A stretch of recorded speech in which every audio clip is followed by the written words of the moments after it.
Et oui, pour une fois que j'ai lu quelque chose, il faut quand même que je puisse m'en vanter. D'ailleurs, GLA, Justice League of America, je ne sais pas si ça correspond à une période spécifique, si ça correspond à autre chose, donc si par hasard vous avez des informations, je suis preneur.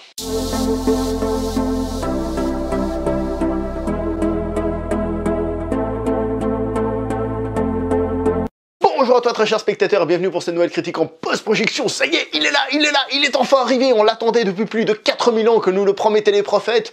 Depuis plus de 4000 ans que nous attendions cet heureux temps. Il est enfin sorti, Justice League. Et quand je dis qu'on l'attendait depuis longtemps, c'est parce qu'on l'attendait, je sais pas moi, depuis Man of Steel, quoi. Depuis le début, on savait qu'ils allaient finir par faire Justice League. Et en plus, ils étaient en train de courir derrière Marvel. Donc on l'attendait depuis un petit moment. Et d'ailleurs, il faut quand même reconnaître qu'il n'est pas arrivé dans les meilleures conditions du monde.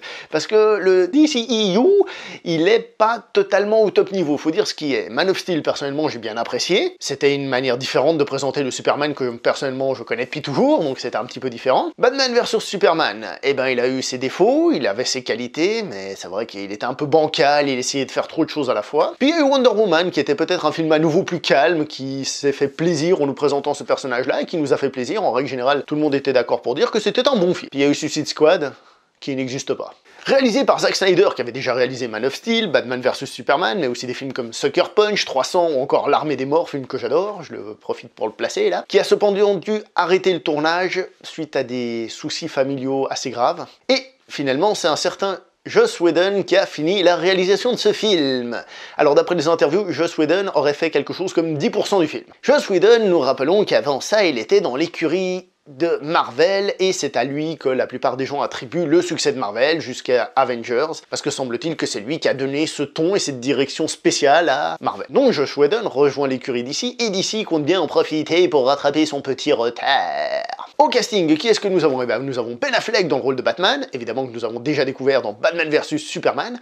Ben Affleck, c'est un acteur que j'ai très souvent défendu, parce qu'il se faisait toujours laminer par les gens, et puis moi je l'aimais bien, Ben Affleck.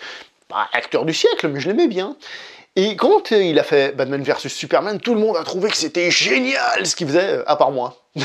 Moi j'ai trouvé que ce qu'il faisait, c'était bien, ouais, mais rien d'extraordinaire, quoi. C'est un semi-spoil, mais pas vraiment, parce que franchement, on l'attend tous. Dans ce film, nous avons Henry Cavill qui reprend son rôle de Superman. Alors, je vais être honnête avec vous, pour moi, Superman, c'est Christopher Reeves. Mais Henry Cavill, il s'en rapproche, mais beaucoup, beaucoup, beaucoup. Parce que dans Man of Steel, et évidemment dans Batman vs Superman, c'est pas qu'il interprète Superman, c'est qu'il est Superman. Il a quelque chose, franchement. Bravo. Moi j'avais été épaté par sa prestation. Nous avons Gal Gadot, évidemment, dans le rôle de Wonder Woman, comme elle l'a tenu dans son film. Et encore une fois, je dois avouer qu'elle arrivait à rentrer dans le personnage et on l'acceptait en tant que tel. C'est-à-dire, rien qu'en voyant le film, on se disait, sa tête, c'est Wonder Woman. Cette femme, c'est Wonder Woman. C'est personne d'autre, c'est elle. Et dans ce film, nous avons les petits nouveaux qui ont été gentiment teasés dans Batman vs Superman.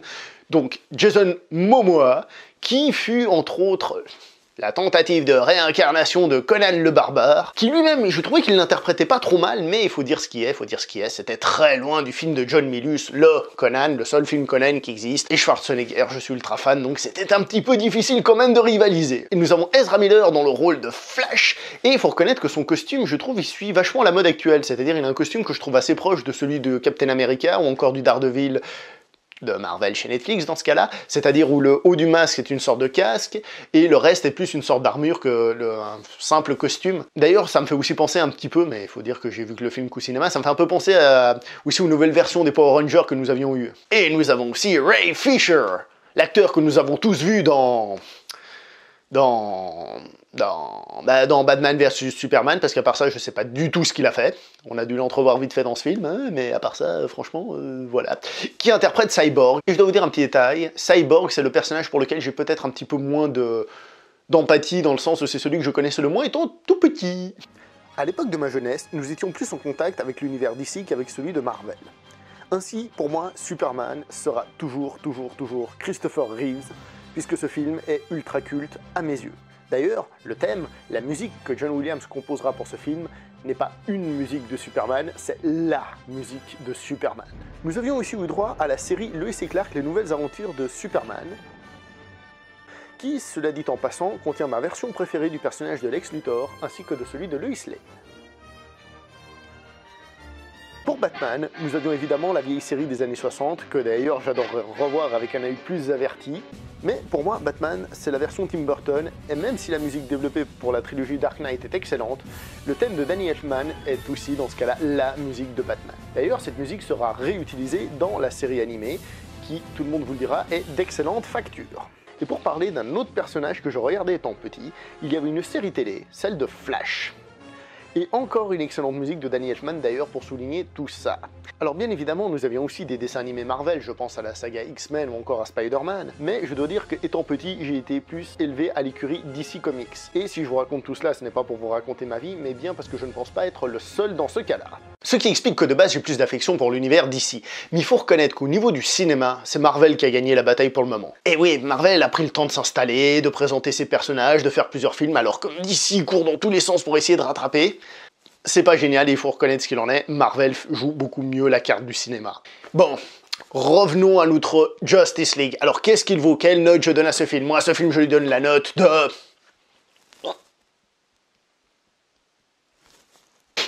7 sur 10. Vous me direz que je donne 7 sur 10 à tous les films de super-héros. Pour le moment, c'est le cas. On verra par la suite ce qui va se passer. Ce film a des grandes qualités, mais il a aussi des gros défauts. Alors on va commencer par les gros défauts.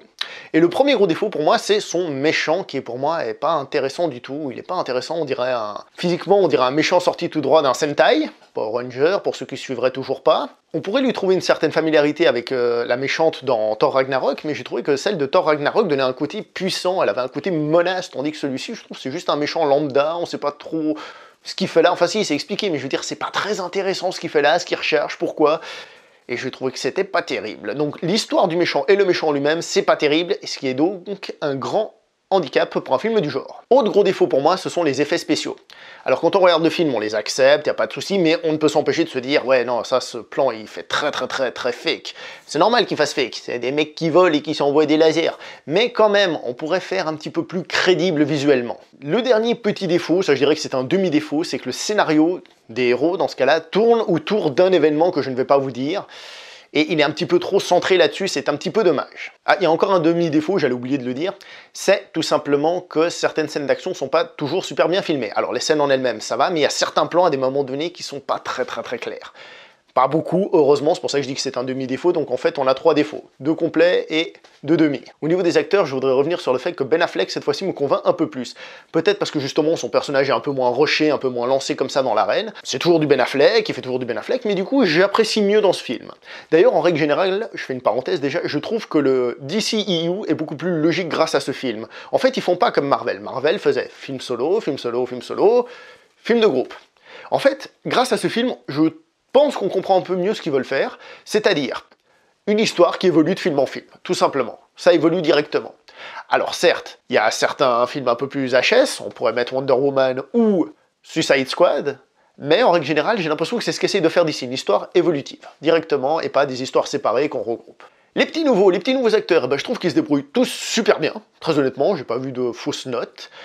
Flash peut-être pour énerver certains parce qu'il fait trop d'humour, c'est le comic relief du film. Moi perso j'ai trouvé que ça allait, mais c'est vrai que bon, voilà quoi. Revenons d'ailleurs sur l'humour. Oui, il y a de l'humour dans ce film, comme tout le monde l'avait prédit suite aux bandes annonces, mais il faut reconnaître un petit détail, c'est que l'humour dans ce film ne gâche pas l'aspect épique, contrairement à Thor Ragnarok par exemple. Il y a un moment donné où il y a une espèce de petite situation un peu épique comme ça, et il y a de l'humour dessus qui vient gâcher ça, mais en même temps c'est fait exprès parce que la scène est certes à tendance épique, mais tellement stéréotypée et tellement déjà vue qu'en fait, ils en font une grosse blague et du coup ça ne gêne pas du tout le film en lui-même. Un petit mot sur les musiques, alors je vais pas vous parler de toutes les musiques parce qu'elles m'ont paru un peu passe-partout.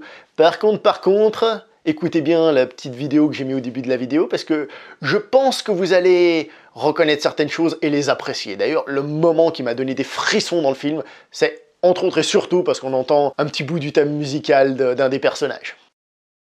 Et ben voilà, c'est tout, c'est le moment où je vous dis de vous abonner, de liker, de partager, etc. etc. J'espère que cette critique vous a plu, on se voit prochainement pour une prochaine critique, jusque-là, portez-vous merveilleusement bien s'il vous plaît. Ciao.